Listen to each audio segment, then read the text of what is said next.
식사들 하셨습니까? 날이 풀려서 봄이 오긴 온 모양입니다. 저도 주말에 짧게 라이딩을 갔는데 많은 분들이 나오셨습니다. 저도 1년 라이딩 계획표를 짜서 달릴 준비는 다 했습니다. 영상 되는 대로 좋은 코스로 안내해 드리겠습니다.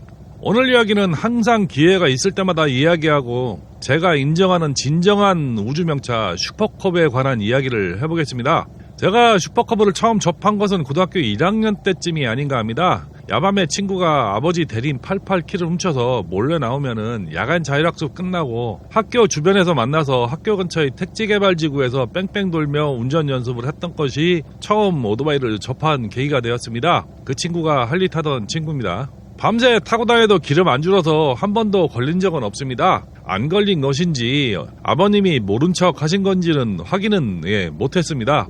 운전면허도 없고 그냥 객기로 기회가 되면은 대청호 조천으로도 많이 쏘다녔죠. 사고도 많이 치고 했지만은 오토바이가 부서지거나 다친 적은 한 번도 없었습니다. 지금 생각하면 진짜 조상님이 도와서 몸땡이 멀쩡했다고 생각하지만은 아찔한 장면은 엄청 많았습니다.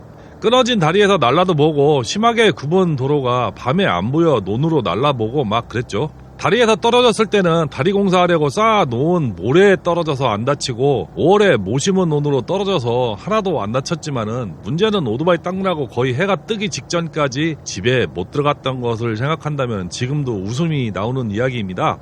거다 30대에 다시 대림 88, 대림 시티백으로 다시 오토바이를 시작했죠. 우유 대리점을 하려니 어쩔 수가 없었습니다. 남자는 시티백, 여자는 텍트를 많이 그때는 사용했습니다. 아마도 제 손을 거쳐간 오토바이는 아마 몇십 대는 될 겁니다.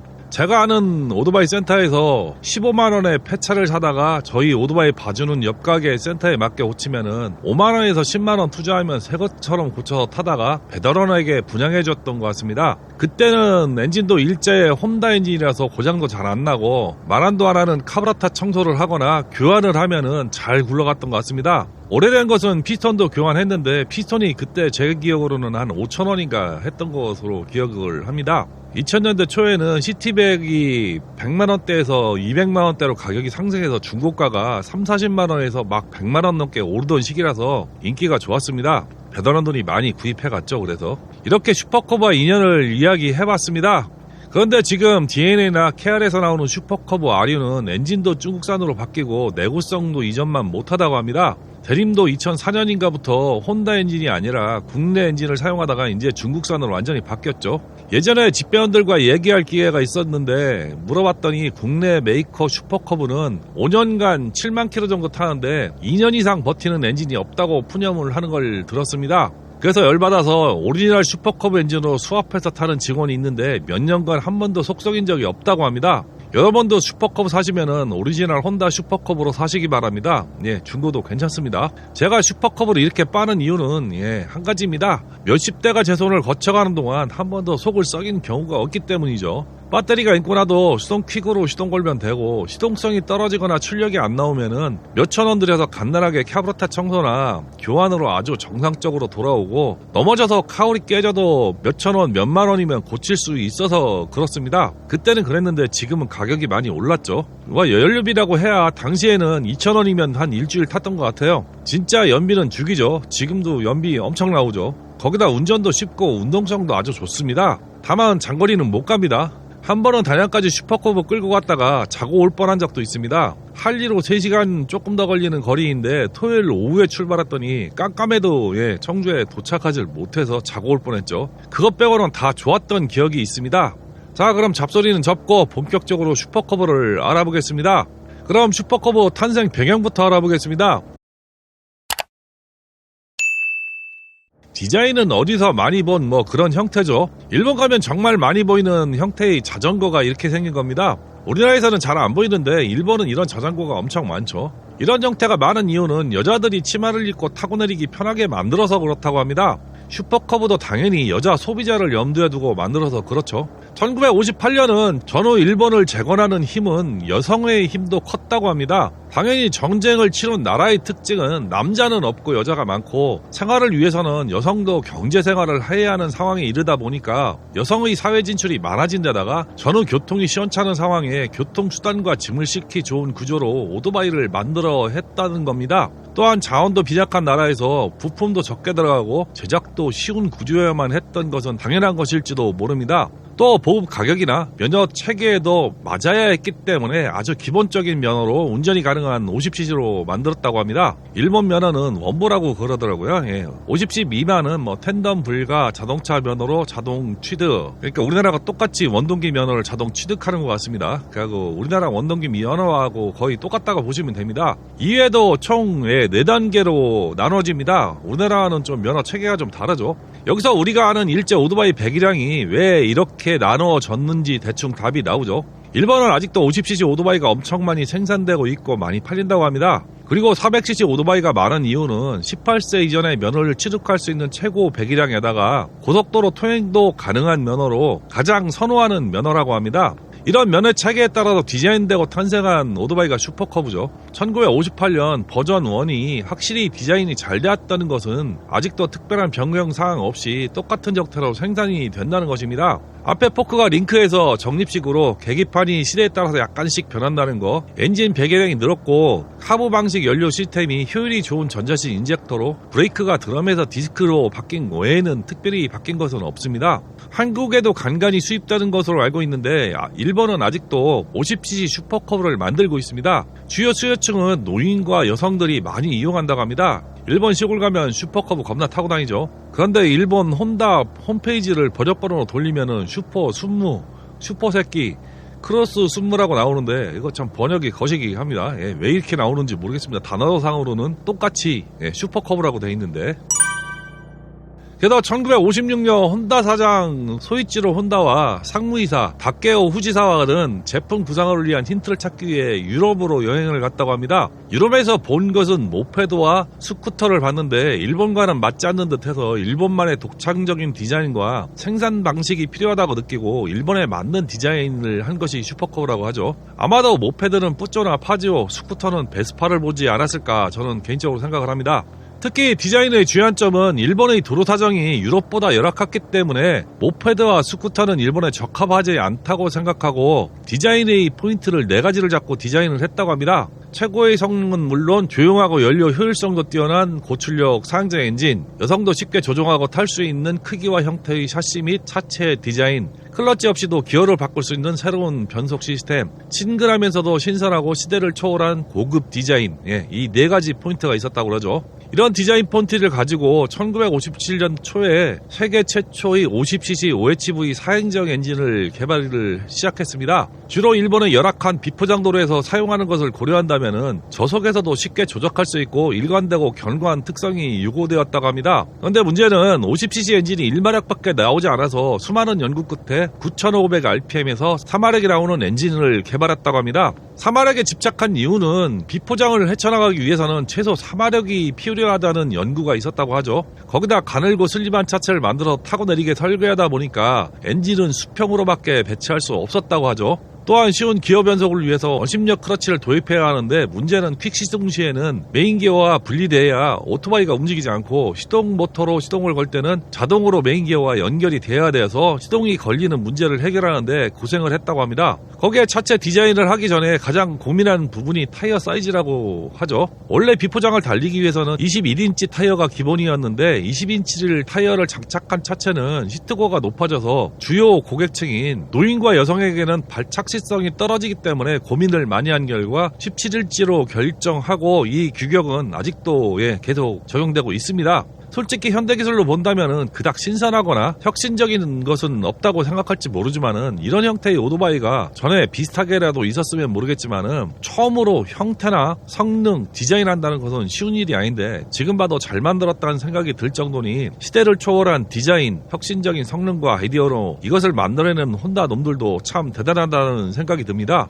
그렇게 고생해서 1957년 12월 말경에 최종 모델이 완성되고 다음 해인 58년에 처음 발매 발매가 되었는데 발매 초기만 해도 연간 생산 목표가 3만 대였는데 첫 달 판매량이 4만 대였다고 합니다. 58년 슈퍼커브가 출시되었을 때는 처음 5개월 동안 2만 4천 대가 판매되었고 이듬해에는 16만 7천 대가 고객에 인도되었다고 합니다. 당시 일본 전역의 연간 오토바이 판매량이 30만 대였으니까 엄청나게 팔은 것이죠. 이런 성공의 힘을 얻어서 바로 C100을 개발하고 1959년에 발매해서 승승장구하는 회사로 거듭나게 됩니다. 이런 대성공은 혼다를 일으켜 세우는데 지대한 공헌을 했고 아직도 칭송받는 회사의 기틀이 됐던 것 같습니다.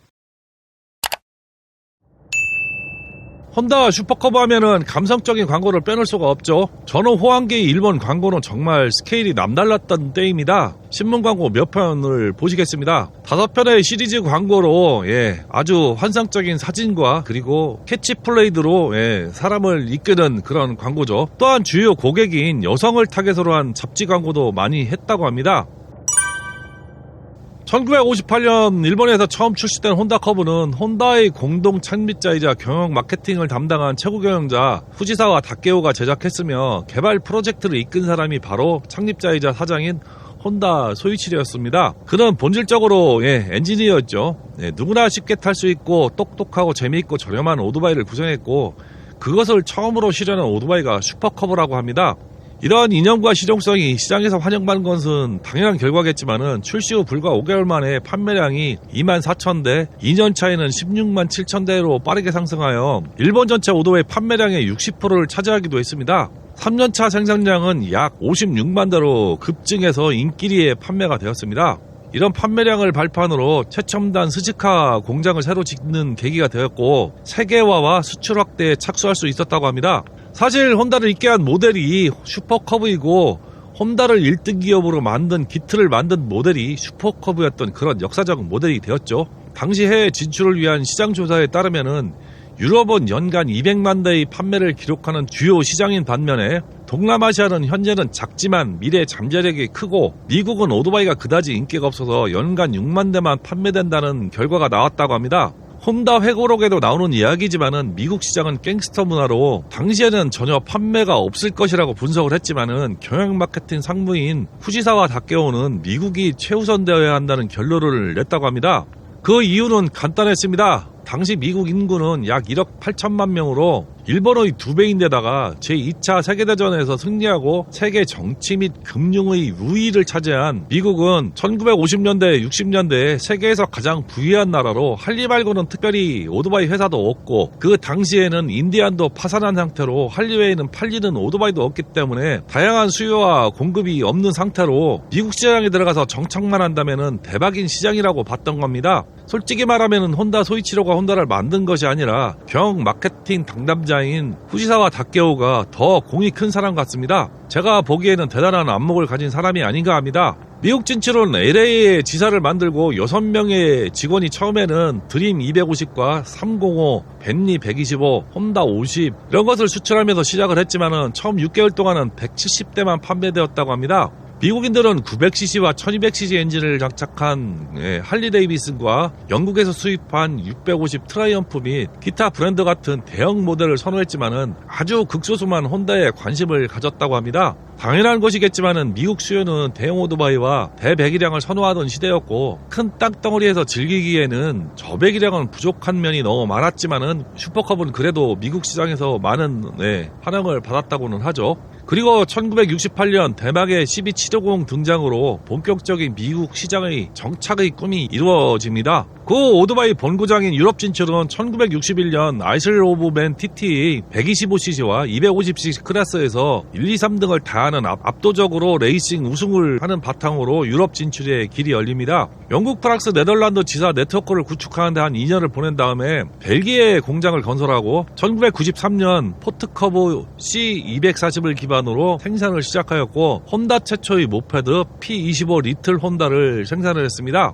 다음 목표인 동남아시아는 62년도에 싱가포르 대표 법인을 설립한 후에 태국 생산 공장을 건립하고 본격적인 동남아 국가 진출을 시작하여 저가 오토바이 보급에 박차를 했다고 합니다. 67년에는 베트남 사이공, 지금의 호치민이죠. 사무실 설립과 동시에 동남아 국가의 판매량 1위를 아직도 놓치지 않는 거대 기업으로 성장하는 기틀이 완성되었다고 합니다. 현재는 일본을 비롯해 전 세계 20개 국가에서 슈퍼커브를 생산하고 있습니다. 슈퍼커브는 다양한 변종도 만들어내고 있습니다. 국내에는 헌터커브 외에는 수입되는 모델이 없지만은 트레일커브, 크로스커브도 슈퍼커브의 변종이라고 볼 수 있습니다. 로드스터 커브, 랠리 커브도 있고 벤니 등 슈퍼커브 엔진을 활용한 다양한 베리에이션이 존재하죠. 또 편의성을 중시한 슈퍼커브답게 각종 배달용으로 변형된 슈퍼커브도 판매가 되었었다고 합니다. 대표적으로 신문 배달용인 옐로우 슈퍼커브, 더 프레스커브, 우편 배달용인 레드 슈퍼커브, 14인치 바퀴를 달고 있는 리틀커브 등이 대표적인 모델입니다. 또한 배기량도 49cc, 49.5, 71.8, 86, 89.5, 97, 109.1, 124.9 다양한 배기량이 있으며 아직도 10대 1을 넘지 않는 압축비로 만들어 공랭인식인데도 불구하고 엄청난 내구성을 가진 오토바이가 되었습니다. 국내에서도 대림 혼다와 대림 그리고 DNA 모터스에서 동일한 슈퍼커브를 들여와 조립 생산을 시작했고 그 후 많은 유사 슈퍼커브를 생산 판매해 오고 있습니다. 효성에서는 비슷한 모델을 출시했는데 이는 경쟁업체인 스즈키가 만든 1994년부터 만들었던 FR50의 복제품입니다. 그리고 야마하는 V50이라는 모델명으로 1970년대 생산을 시작했습니다. 생긴 모양이나 출력은 스즈키나 야마하나 다 비슷비슷합니다. 오늘 이야기는 세상에서 가장 많이 팔린 오토바이고 역사상 빠질 수 없는 혼다 슈퍼커브에 관한 이야기를 알아봤습니다. 저도 솔직히 이렇게 자세하게 알아보기는 처음입니다만은 알면 알수록 대단한 모델이고 슈퍼커브의 진면목을 알 수 있는 시간이었습니다. 자료는 일본 혼다 역사 페이지에서 수십 장이 넘는 분량을 요약한 것이고 위키피디아를 참고하여 작성을 했습니다. 일부 제 의견도 중간중간 들어있다는 말씀을 드립니다. 오토바이 역사는 많은 질곡과 부침이 있는 산업 분야 같습니다. 수많은 오토바이 회사가 존재했다 없어지고 다시 태어난 역사가 숨쉬고 있는 사업 같습니다. 특히 교통과 관련된 이런 사업 분야는 전쟁과 아주 깊은 관련이 있는 회사들이 많습니다. 벤츠, 르노, 시트로랭, 포드, GM, 뿌쪼, 도요타, 미쓰비시, 닛산, 할리데이비슨이 그렇고 BMW가 그렇습니다. 그래서 전쟁과 관련된 회사의 흥망성쇠는 전쟁의 승패와 항상 같이 했습니다. 그런데 전쟁과 관련 없이 자생하여 독립 생존하고 있는 회사들은 찾아보기 힘든 것이 사실이죠. 혼다는 전후 자생갱생의 회사로 세계의 최고의 기술력과 판매력을 가진 초우량 기업입니다. 그 기술적 경쟁력은 아직도 유효한 듯합니다. 그리고 그 혼다를 만들어냈던 현재 혼다를 잇게 했던 가장 근본이 되는 모델이 이 슈퍼커브이죠. 혼다는 오토바이, 자동차, 항공기, 로봇, 예초기를 비롯한 농사용품, 양수발전기 등 다양하고 많은 분야의 제품군을 가지고 있는 글로벌 기업입니다. 그런데 아직도 혼다를 먹여 살리는 것은 오토바이 분야라고 하죠. 한국 시장에서도 PCX 팔아서 혼다 코리아를 먹여 살린다는 것은 아는 사람들은 다 아는 사실이죠. 혼다의 역사는 결코 길지도 않습니다. 우리야 많아봐야 20-30년 차이가 난다고 할까요? 그런데 우리가 이렇게 하지 못한 이유는 무엇일까요? 우리도 이륜차를 많이 키우고 경쟁력이 있는 회사가 있었으면 얼마나 좋았을까 하는 생각도 해보았습니다. 참 아쉽다는 생각이 좀 많이 듭니다. 봄날이 너무 좋습니다. 여러분도 좋은 날씨 만끽하시고 즐거운 라이딩 하시기 바랍니다. 오늘 이야기는 여기까지입니다. 다음 편도 더 좋은 정보로 뵙겠습니다. 시청해주신 여러분 감사합니다.